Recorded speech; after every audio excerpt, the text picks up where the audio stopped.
Shalom, Bapak, Ibu, Saudara yang dikasihi dalam Tuhan kita Yesus Kristus. Kita akan membaca Alkitab dan merenungkan firman Tuhan dalam ibadah keluarga di malam hari ini. Sebelumnya kita berdoa, mohon bimbingan Roh Kudus. Kita satu di dalam doa. Bapa kami yang di surga, Allah yang maha baik, yang kami kenal dan sembah di dalam nama Tuhan kami Yesus Kristus. Kami bersyukur ya Tuhan, di malam hari ini kami bisa berkumpul dan beribadah keluarga Jemaat GPIB Kinasi Sarua Ciputat ya Tuhan. Pimpin kami dalam ibadah ini, mampukan kami ya Tuhan untuk bisa membaca, mendengar, merenungkan firman Tuhan, dan yang paling utama, mampukan kami untuk mempraktekkan firman Tuhan ini dalam kehidupan kami setiap hari. Berfirmanlah kepada kami ya Tuhan, karena kami anak-anak-Mu sudah sedia untuk mendengar. Di dalam nama Tuhan Yesus kami bawa doa ini. Amin. Jemaat terkasih, mari berdiri untuk mendengar firman Tuhan yang dibacakan dari Alkitab, Kisah Para Rasul pasal 3 ayat 11 sampai 20 yang menyatakan, karena orang itu tetap mengikuti Petrus dan Yohanes, maka seluruh orang banyak yang sangat keheranan itu datang mengerumuni mereka di serambi yang disebut Serambi Salomo. Petrus melihat orang banyak itu lalu berkata, "Hai orang Israel, mengapa kamu heran tentang kejadian itu? Dan mengapa kamu menatap kami seolah-olah kami membuat orang ini berjalan karena kuasa atau kesalehan kami sendiri? Allah Abraham, Ishak, dan Yakub, Allah nenek moyang kita, telah memuliakan hamba-Nya, yaitu Yesus yang kamu serahkan dan tolak di depan Pilatus, walaupun Pilatus berpendapat bahwa ia harus dilepaskan. Tetapi kamu telah menolak yang kudus dan benar, serta menghendaki seorang pembunuh sebagai hadiahmu. Demikianlah ia, pemimpin kepada hidup, telah kamu bunuh, tetapi Allah telah membangkitkan dia dari antara orang mati, dan tentang hal itu kami adalah saksi. Dan karena kepercayaan dalam nama Yesus, maka nama itu telah menguatkan orang yang kamu lihat dan kamu kenal ini. Dan kepercayaan itu telah memberi kesembuhan kepada orang ini di depan kamu semua. Hai saudara-saudara, aku tahu bahwa kamu telah berbuat demikian karena ketidaktahuan, sama seperti semua pemimpin kamu. Tetapi dengan jalan demikian, Allah telah menggenapi apa yang telah difirmankannya dahulu dengan perantaraan nabi-nabinya, yaitu bahwa Mesias yang diutusnya harus menderita. Karena itu, sadarlah dan bertobatlah, supaya dosamu dihapuskan, agar Tuhan mendatangkan waktu kelegaan dan mengutus Yesus yang dari semula diuntukkan bagimu sebagai Kristus. Demikian pembacaan Alkitab. Berbahagialah semua orang yang mendengar firman Tuhan dan melakukannya. Terpujilah Tuhan Yesus Kristus. Haleluya. Haleluya. Haleluya. Haleluya. Silakan duduk, Bapak Ibu Saudara yang mengikuti ibadah malam hari ini. Walaupun kita masih beribadah di rumah, belum bisa bertatap muka langsung, tapi kita tetap mampu bisa beribadah dengan keluarga masing-masing. Kita syukuri sebagai pemberian Tuhan, sebagai pertolongan Tuhan buat kita semua. Tema renungan pada malam hari ini adalah hidup sebagai komunitas pemulih. Sedangkan perikop bacaan kita adalah khotbah Petrus di Serambi Salomo. Bapak, Ibu, Saudara-saudari, Opa, Oma, Abang, Kakak, Adik, Kisah Para Rasul 3, pasal 3 ayat 11-20 yang baru saja kita baca, tidak terpisahkan dari Kisah Para Rasul pasal 3 ayat 1 sampai dengan 10. Untuk mampu memahami bacaan Alkitab pada malam hari ini, kita harus juga membaca Kisah Para Rasul pasal 3 ayat 1 sampai 10. Singkat cerita, sebelum masuk kepada tema renungan pada malam hari ini, saya akan gambarkan secara singkat. Begini ceritanya. Di Kisah Para Rasul 3 ayat 1 sampai 10, Rasul Petrus dan Yohanes menyembuhkan orang lumpuh di gerbang indah, di gerbang Bait Allah. Cara menyembuhkannya itu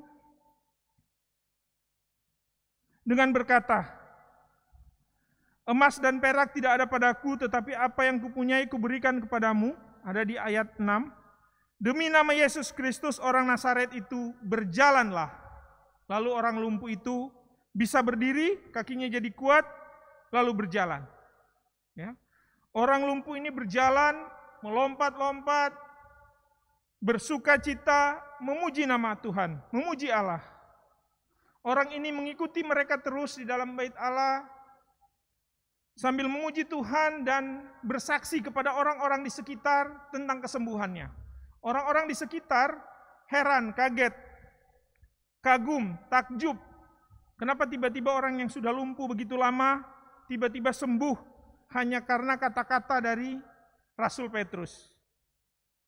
Baru kemudian masuk ke bacaan kita ayat 11-20 yang dimulai dengan kalimat dari Rasul Petrus, "Hai orang Israel, mengapa kamu heran tentang kejadian ini dan mengapa kamu menatap kami seolah-olah kami membuat orang ini berjalan karena kuasa kami sendiri, karena kesalehan kami sendiri?" Pernyataan Rasul Petrus ini sekaligus seperti pertanyaan. Jadi mau menegaskan bahwa kenapa kalian heran orang ini bisa sembuh? Seakan-akan saya ini penyembuh yang ajaib, atau seakan-akan kesembuhan itu karena saya ini hebat atau saya ini saleh. Bukan, orang itu sembuh karena Tuhan. Orang itu sembuh karena Tuhan Yesus, karena Petrus percaya dan orang ini juga percaya. Itulah yang menyembuhkan dia. Bukan karena kehebatan Petrus, bukan karena kehebatan orang yang lumpuh, tapi hanya karena Tuhan yang menyembuhkan. Siapa itu? Yesus. Orang Nazaret itu yang menyembuhkan. Ya. Yesus yang mana? Yesus yang kamu tolak. Yesus yang kamu serahkan. Yesus yang kamu bunuh. Yesus yang kamu tukar dengan seorang narapidana pembunuh. sebagai gantinya di hadapan Pilatus. Yesus yang itulah yang menguatkan orang lumpuh, menyembuhkan orang lumpuh. Bukan saya, bukan Petrus, atau bukan semata-mata karena kepercayaan orang lumpuh tadi. Tapi Yesus itu juga yang merupakan Mesias, penggenapan janji firman Allah bahwa Mesias harus menderita. Makanya Rasul Paulus kemudian bilang di ayat 19 dan 20, sadarlah dan bertobatlah supaya dosamu dihapuskan. Tuhan akan mendatangkan waktu kelegaan, pemulihan bagi kita semua. Bagi yang hadir di Serambi Salomo waktu itu, juga bagi kita semua saat ini. Bapak, Ibu, Saudara-saudari yang terkasih dalam Tuhan kita Yesus Kristus, saat ini kita dihadapi dengan berbagai macam kesulitan. Kesulitan kita di saat ini berbeda dengan kesulitan orang lumpuh tadi. Kesulitan kita tentu saat ini kita menghadapi pandemi virus corona. Sekarang sudah mulai turun orang terpapar, tetapi kita khawatir lagi karena ada varian baru dari virus ini yang disebut atau datang dari negeri India atau dari Inggris, sehingga disebut varian baru dari India, varian baru dari Inggris. Kita khawatir karena virus ini ternyata lebih ganas. Beberapa negara lockdown lagi untuk bisa mengantisipasi agar tidak lebih banyak lagi orang terpapar atau tertular seperti terjadi di India. Semua kita menghadapi kesulitan. Apapun profesi kita, pekerjaan kita, apapun usia, jenis kelamin, dari orang tua sampai anak-anak menghadapi kesulitan. Baik itu kesehatan, baik itu ekonomi dan keuangan, baik itu sosial, banyak aspek kehidupan kita kesulitan. Mungkin bisa menyerupai kesulitan yang dialami oleh orang lumpuh yang terus berharap, terus berserah, menanti di gerbang bait Allah untuk bisa sembuh. Malam hari ini kita diingatkan, mampukah kita juga seperti orang lumpuh ini yang terus berserah dan berharap?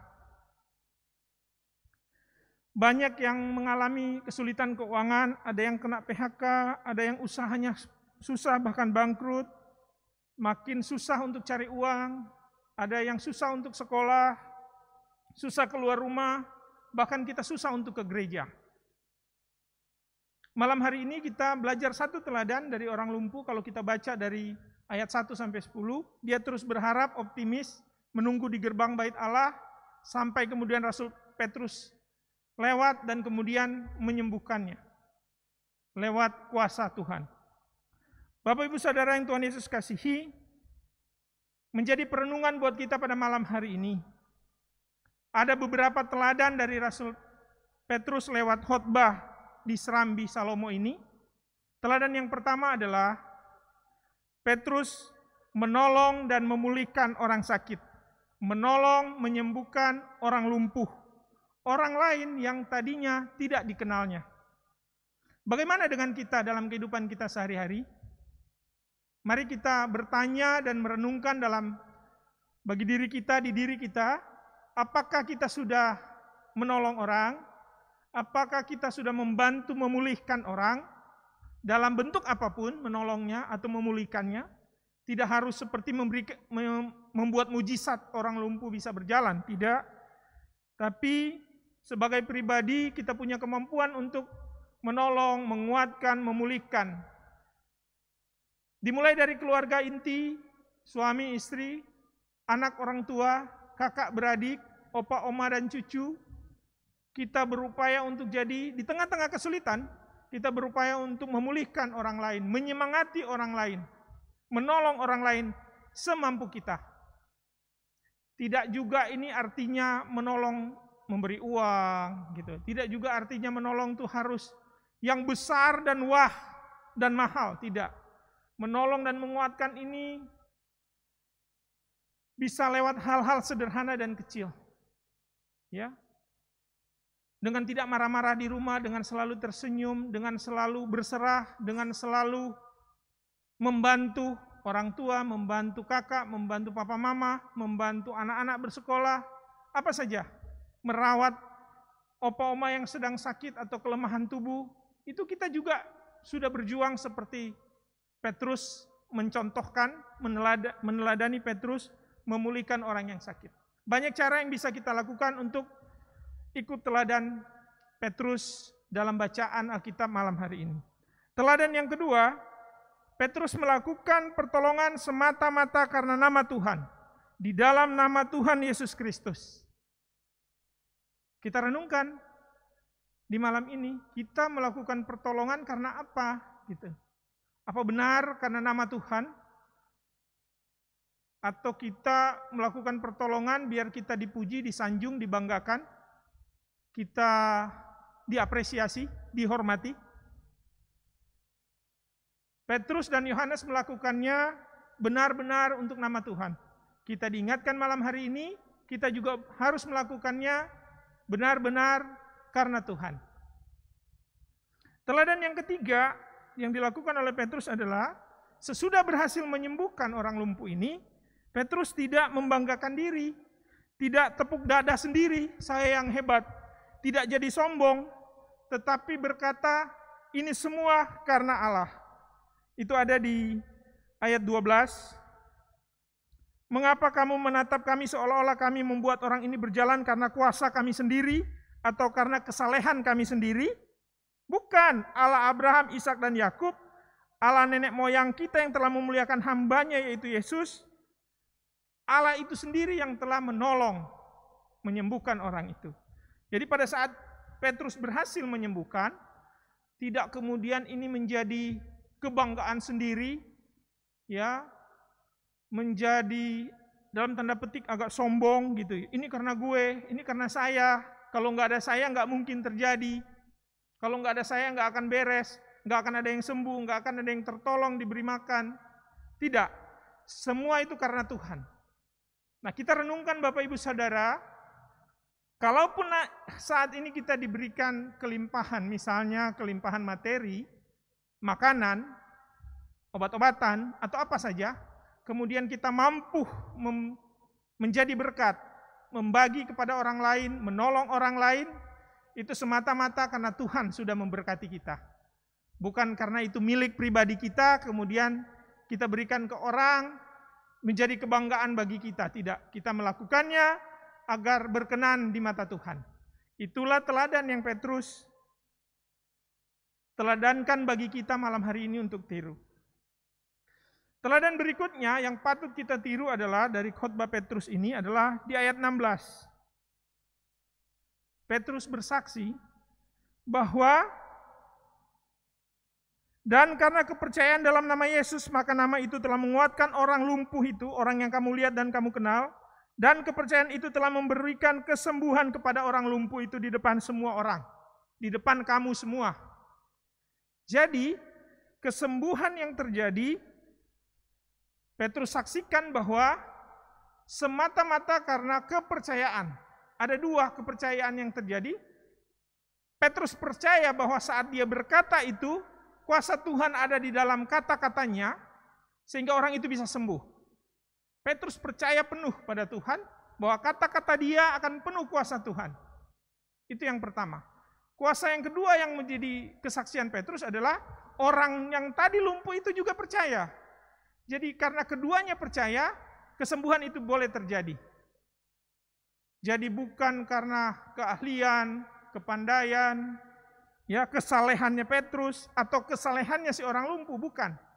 Tapi semata-mata Rasul Petrus saksikan bahwa semuanya karena kepercayaan dalam nama Tuhan Yesus. Itu satu teladan lagi dari khotbah Petrus. Yang kelima adalah teladan yang patut kita tiru adalah mengajar banyak orang. Di ayat 17 dan 18, Petrus mengajar bahwa kalian sudah menghukum, kalian bahkan sudah membunuh Yesus, tapi tidak apa-apa, karena memang Mesias itu sesuai rencana Allah akan menderita, dan kamu melakukan hukuman terhadap Tuhan Yesus, di tengah ketidaktahuan kamu, semata-mata mengikuti pemimpin kamu yang juga tidak tahu. Jadi Rasul Petrus mau bilang apa? Mengajarkan kepada orang banyak yang menyaksikan itu bahwa bisa terjadi kesalahan kamu karena pemimpinmu yang tidak tahu. Semuanya tidak tahu yang benar yang mana. Ada yang cuci tangan. Makanya harus terus belajar, terus dekat dengan Tuhan biar tahu mana rencana Tuhan.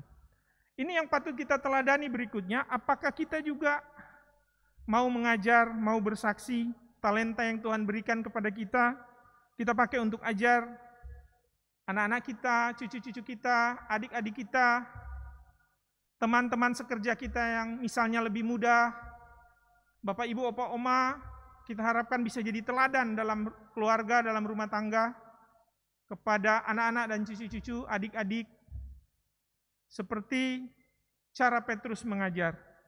Berikutnya teladan yang keenam, di ayat 19 Petrus mengajak orang untuk sadar dan bertobat. Di ayat 19, karena itu sadarlah dan bertobatlah supaya dosamu dihapuskan.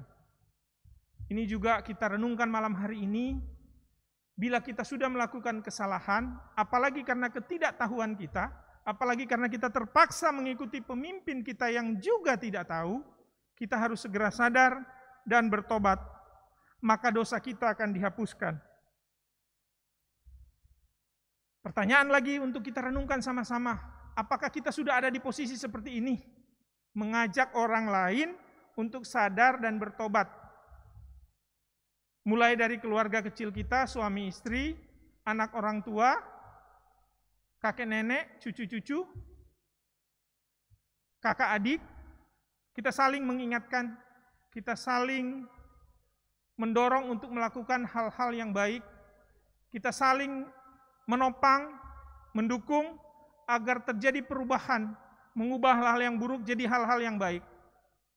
Ajakan-ajakan yang penuh dengan motivasi, penuh dengan kalimat-kalimat positif, seperti yang dilakukan Rasul Petrus. Yang terakhir di ayat 20, Petrus menenangkan dengan kalimat khotbah, agar Tuhan mendatangkan waktu kelegaan. Agar Tuhan mendatangkan waktu kelegaan, waktu Tuhan selalu tepat. Ada istilah, semuanya akan indah pada waktunya. Itu yang diakhiri Petrus ayat 20, waktu Tuhan akan mendatangkan waktu kelegaan. Sudahkah kita yakini dan percaya juga lakukan? Kita dengan kalimat yang positif menguatkan orang sehingga bisa memulihkan orang bahwa semua kesulitan yang kita hadapi sekarang akan lewat. Akan ada waktu kelegaan buat kita semua.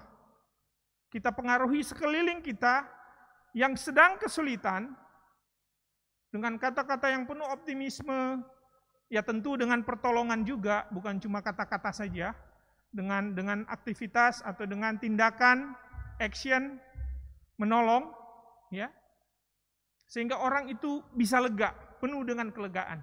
Janji Tuhan selalu pasti, waktu Tuhan selalu tepat, indah pada waktunya Tuhan, bukan waktu yang keinginannya kita, tapi di waktunya Tuhan. Bapak Ibu Saudara yang Tuhan Yesus kasihi, memang mudah untuk dibicarakan atau diomongkan saja, tapi dalam praktek sulit bagi kita untuk keluar dari kesulitan-kesulitan ini. Tapi yakinlah dan percaya, kita semua bisa berjuang memulihkan kondisi ini, baik itu kesulitan karena kesehatan, yang saat ini mungkin dalam kelemahan tubuh atau sakit penyakit. Yakinlah bahwa Tuhan akan berikan kelegaan. Tuhan akan memulihkan dan menyembuhkan Bapak Ibu Saudara yang mungkin sedang sakit. Bapak Ibu Saudara yang mungkin kesulitan keuangan atau ekonomi, Tuhan juga akan memberikan jalan keluar yang terbaik. Tuhan akan memulihkan ekonomi dan keuangan keluarga Bapak Ibu Saudara sekalian. Tetap taat pada protokol kesehatan, tidak membahayakan diri sendiri maupun membahayakan orang lain. Kita sudah punya andil sebagai orang-orang yang menjadi pemulih pemulih yang bisa memulihkan keadaan. Kita membantu orang dengan tulus, menolong orang, kita sekedar pakai masker juga membantu agar virus tidak tersebar dan orang lain tidak terpapar. Banyak hal kecil yang bisa kita lakukan untuk jadi pribadi-pribadi pemulih. Dan perlu diingat, walaupun ini bacaannya tentang khotbah di Petrus, ada peran Yohanes di dalamnya. Walaupun di sini cuma diam saja seakan-akan, tapi ada kerjasama, ada pendampingan. Kita teladani juga dari Yohanes. Dia mendampingi Petrus, dia pasti bekerja sama dengan Petrus. Kita sebagai pribadi-pribadi pemulih, ada yang mengambil peran sebagai penolong, membagi makanan, memberi bantuan. Ada juga yang mengambil peran sebagai mendampingi, menenangkan, menemani, menguatkan. Menjadi tempat orang untuk berbagi keluh kesah kalau kita jadi sahabat. Sahabat-sahabat pemulih, sahabat-sahabat yang hidupnya fokus pada pemulihan. Sehingga kita bisa hidup sebagai komunitas pemulih. Kalau semua orang itu menjadi pribadi-pribadi pemulih, kita akan sama-sama jadi komunitas pemulih. Tuhan Yesus yang akan memampukan kita. Tuhan Yesus yang akan menguatkan kita, menolong kita, memulihkan kita apabila kita yang memang sakit atau kesulitan. Tuhan Yesus juga akan membantu kita apabila kita jadi pribadi yang ambil peran untuk memulihkan orang lain. Tuhan Yesus tidak pernah meninggalkan kita. Tuhan Yesus akan memulihkan kita dan memberkati kita semua. Amin.